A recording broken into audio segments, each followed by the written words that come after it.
తెలంగాణ రాష్ట్ర సమితి చంద్రశేఖరరావు గారికి నిలువ నీడనిచ్చి పార్టీ పెట్టినప్పుడు మొట్టమొదట కార్యాలయం పెట్టుకోవడానికి స్థలం ఇచ్చింది కూడా కొండా లక్ష్మణ్ బాపూజీ గారే.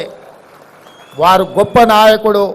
వారు లేకపోవడం విషాదకరం. తెలంగాణ రాష్ట్రం వచ్చినప్పుడు వారు 69లో తెలంగాణ రాష్ట్రం వచ్చే వరకు నేను పదవులను చేపట్టను అని ఆనాడు ఎమ్మెల్యేగా మంత్రిగా రాజీనామా చేసిన గొప్ప పదవీ త్యాగం అంటే కొండా లక్ష్మణ్ బాపూజీ గారు చేసింది. రాజీనామాలు చేయడం, ఎలక్షన్ తేవడం, సెలక్షన్ చేయడం, కలెక్షన్ చేసుకోవడం త్యాగం అని చెప్తుంటారు కొంతమంది. మీ ఎలక్షన్, సెలక్షన్, కలెక్షన్ 2001 నుంచి 2014 వరకు ఎన్నోసార్లు తెలంగాణ ప్రజలు చూశారు. ఏమి లేనోళ్ళు, రబ్బర్ చెప్పులు లేనోళ్ళు, టీవీలు వచ్చినాయి, పేపర్లు వచ్చినాయి, ఫామ్ హౌస్లు వచ్చినాయి, బంగళాలు వచ్చినాయి, జూబ్లీస్లో ప్యాలెస్లు వచ్చినాయి, గజ్వేల్లో వందలాది ఎకరాల ఫామ్ హౌస్లు వచ్చినాయి.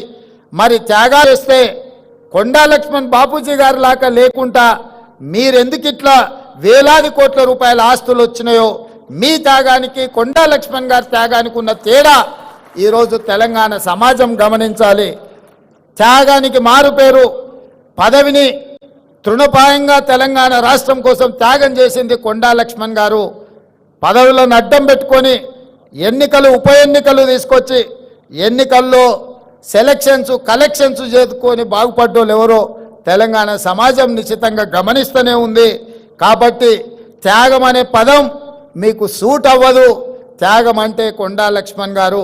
కొండా లక్ష్మణ్ గారిని తెలంగాణ సమాజం ఎప్పటికీ గుర్తుపెట్టుకుంటుంది.